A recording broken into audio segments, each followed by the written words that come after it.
36e session du comité de gestion locale du parc national de la Comoé. 2 jours durant, les agents de l'OIPR, l'Office ivoirien des parcs et réserves du ministère de l'Environnement et des membres du comité ont dressé le bilan des activités.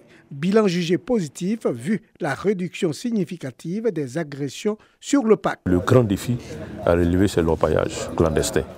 Et donc nous sommes obligés d'adapter notre stratégie d'intervention au niveau du parc national de la Comoé pour faire face à ce phénomène-là. Il y a 4 ans, 5 ans, il y avait le phénomène de braconnage. Aujourd'hui, ce problème est jubilé. Pour éliminer l'impact de l'orpaillage sur le parc, le ministère de l'Environnement et du Développement durable prend des mesures. On va essayer de renflouer tous les trous pour que la nature reprenne ses droits sur ces sites qui ont été dégradés. Les populations riveraines du parc sont exhortées à une réelle implication dans une meilleure gestion de l'air protégé. Nous voulons que les populations soient les premiers surveillants de l'air protégé, de sorte que dès qu'une personne extérieure arrive, veut infiltrer le parc, ces populations puissent informer l'OIPR pour que des dispositions soient prises pour les en empêcher. Nous comptons sur les chefs de village, les populations riveraines, les cadres et les élus pour que chacun de nous donne un message aux populations pour protéger le parc. Cette 36e session est couplée à l'atelier du plan d'opération du parc national de la Comoé. Ce plan prévoit la mise en œuvre de certaines dispositions pour une meilleure surveillance. Nous allons opérationnaliser, on va dire, la surveillance aérienne avec l'utilisation de notre ULM qui a été acquis pour renforcer les capacités de nos équipes. Nous allons démarrer les activités d'aménagement des pistes. Depuis 1982, le parc national de la Comoé est érigé par l'UNESCO en réserve de biosphère et classé bien du patrimoine mondial en 1983. Remise des clés du nouveau bâtiment de l'école primaire publique de Yapo Kwakoukro, commune de Bouaké. Une infrastructure de 3 salles de classe entièrement équipées avec un bureau de directeur, dont d'un cadre du village. L'éducation, c'est le pilier de tout développement. Et donc, c'est notre modeste contribution. Au nom de Madame le ministre, Maria Toukoné, dit merci au donateur, M. Ndri, qui vraiment a besoin d'actes forts.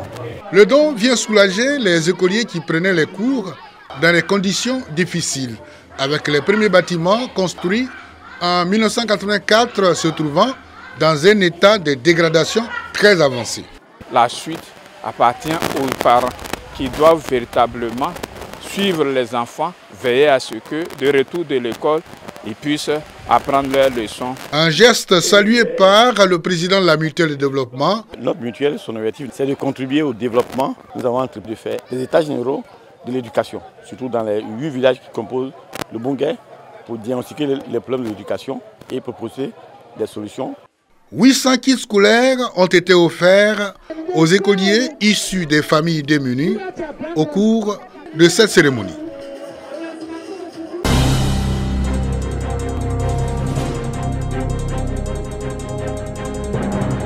Dans le département de Madinani, région du Kabadougou, il y a un village nommé Korumba, avec pour chef-lieu de sous-préfecture Ngolo Blasso.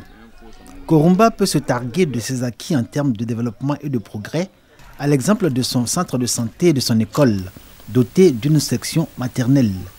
Un tableau a priori reluisant que vient ternir une réalité insoupçonnée. Moins du 5e de l'effectif de l'école possède un extrait d'acte de naissance. Pour les classes du CP1 au CM1, on a un total cumulé de 979 cas d'enfants sans extrait. Pour les cas de CM2, au total 59 enfants qui n'avaient pas d'extrait d'acte de naissance. On a eu des requêtes même qui sont quittées à la sous-préfecture. Les parents sont venus avec des pièces. On a fait l'enregistrement. Les requêtes sont parties. Jusque-là, on attend. 300 enfants au Bamo, selon le président des parents d'élèves de Korumba, sont inscrits à l'école du village, tous les niveaux confondus. Un indicateur du bon rapport des populations à l'école qui suscite une interrogation. Pourquoi cet éloignement des parents de l'état civil? La question a été posée à la chefferie de Korumba lors d'une rencontre de populations et cadres au domicile du chef de village. Tous s'accordent pour dire que les enfants vivent une fâcheuse situation sans toutefois évoquer la responsabilité des parents. Le découpage qui a été fait nous a beaucoup plus sanctionnés. Au lieu de nous laisser rattacher à la sous-préfecture de Madinani qui est à 35 km de nous, nous avons été envoyés ailleurs à plus de 86 km. Voilà pourquoi vous verrez que beaucoup d'élèves n'ont pas d'extrait. Nous avons également effectivement beaucoup de jeunes aussi qui n'ont pas d'extrait. Auparavant, on était à Madinani. Les enfants qui sont nés en ce période, ils ont tous leurs extraits. Ben, le fait de se déplacer, dépasser Madinani et aller à 86 km derrière, c'est ça qui fatigue les parents pour pouvoir aller établir les extraits des enfants. Korumba est l'un des villages importants du département de Madinani et siège du canton Fladougou. Les populations supportent mal que ce soit un village, selon elle, de moindre importance, qui soit érigé en chef-lieu de sous-préfecture au détriment de Korumba. Du coup, un sentiment anti-Fengolo a commencé à naître chez bien nombre de populations, fils des cadres de Korumba, avec pour conséquence le refus systématique de s'y rendre pour quelque acte bien que tutelle. En réalité, la notabilité de Korumba aujourd'hui ne désire aucunement pas être rattachée à Ngoloblasso. La solution qui nous est favorable est que Korumba soit lui-même érigé en sous-préfecture et non être rattaché à un autre chef-lieu de canton. Étant donné que nous sommes chef-lieu de canton, c'est ce que la notabilité de Korumba désire. Malgré les années qui passent, la colère des populations fils des cadres de Korumba ne faiblit pas. Avec Fengolo, le même bras de fer pour s'affranchir de sa tutelle administrative.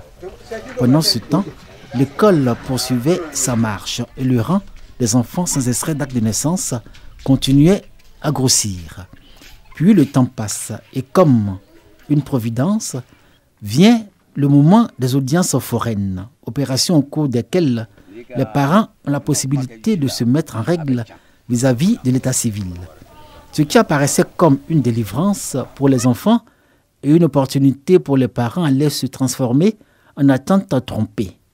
Pour certains, l'incapacité de payer les frais de timbre et pour d'autres, notamment ceux de Korumba et Séguédé, autre village du département de Madinani, canton Fladougou, toujours le refus de la tutelle administrative de leur chef-lieu de sous-préfecture. Ils ont rattaché le village de Séguédé à Ngoloblasso. N'ayant pas de véhicule reliant directement sur le village à Ngoloblasso, devient encore plus difficile que de partir à Madinani qui est à 40 km. Nous vivons cela avec beaucoup de peine et nous prenons notre bâton de pèlerin pour expliquer aux parents que quel que soit ce qu'ils considèrent comme étant les difficultés aujourd'hui, il faut nécessairement établir l'extrait de naissance pour les enfants qui naissent. L'ex-préfet de Madinani, Dominique Santou, avait en charge le dossier de Séguédé et Korumba et ne cessait d'appeler les populations de ces deux localités à savoir raison garder et également de se plier à l'autorité administrative. Pour autant, les grognes et les rancœurs des populations gagnent en intensité et pour cause. Il y a une rivalité au niveau des deux cantons, le canton Chewala et le canton Fladougou. Le chef de canton et le chef du village refusent de collaborer avec le sous-préfet. S'il y a un problème, c'est bien au contraire, c'est par le sous-préfet que les préoccupations doivent passer. Ils doivent adresser les courriers au sous-préfet et le sous-préfet à son tour les transmet à la hiérarchie afin de pouvoir trouver la solution au problème. Mais lorsqu'ils refusent de collaborer avec le sous-préfet, qui va maintenant transmettre leurs préoccupations? Même au niveau des élections, lorsqu'on envoie un agent électoral de Ngoloblasso, nous nous arrangeons toujours à envoyer un élément, un agent électoral à partir de Madinani pour qu'il soit accepté. Ils ont leur fils qui est ici à la sous-préfecture. Je lui ai dit de jouer le relais. C'est-à-dire quoi? D'avoir les registres de Korumba. Et lorsqu'il y a une demande d'extrait, il tape et on peut l'envoyer lui-même en Ngoloblasso pour faire signer les extraits et puis envoyer à ses parents. Tout ça là, c'est que de volonté politique, ça se règle doucement, doucement, doucement, doucement. Korumba demeure à ce jour un village de la sous-préfecture de Ngolo-Blasso. Quoique pour s'y rendre, il faut parcourir plus de 80 km de route digne de parcours du combattant. Et dans l'entêtement des populations à refuser sa tutelle, ce sont leurs enfants qui en paient un lourd tribut. Pour cette rentrée scolaire, les cas d'enfants sans extrait de naissance ont augmenté. Selon l'inspecteur de l'enseignement préscolaire et primaire, on enregistre 1089 cas pour la circonscription pédagogique de Madinani. La sécurisation des voyageurs en les regroupant en un lieu fixe est matérialisée par la construction d'une nouvelle gare au corridor nord de Bouaké. Abris, toilettes décentes, éclairage renforcé sont à l'actif du Haut Conseil des entreprises de transport terrestre de Côte d'Ivoire, section Bouaké. Les passagers qui quittent par exemple à Korogo aujourd'hui, c'est à partir d'ici que tous descendent pour emprunter un taxi pour rentrer en ville. Donc quand le car décolle à partir d'ici, il doit plus s'arrêter dans la ville de Bouaké. Il traverse la ville de Bouaké pour ne pas créer des embouteillages aujourd'hui à Bouaké avec tous ces travaux que vous voyez. Les voyageurs se félicitent de la grande attention à eux accordée. Voilà, à Korogo, on a du mal souvent. Il y a manque de gars. Quand tu vas ici, on dit qu'il n'y a plus de pas hautes ici.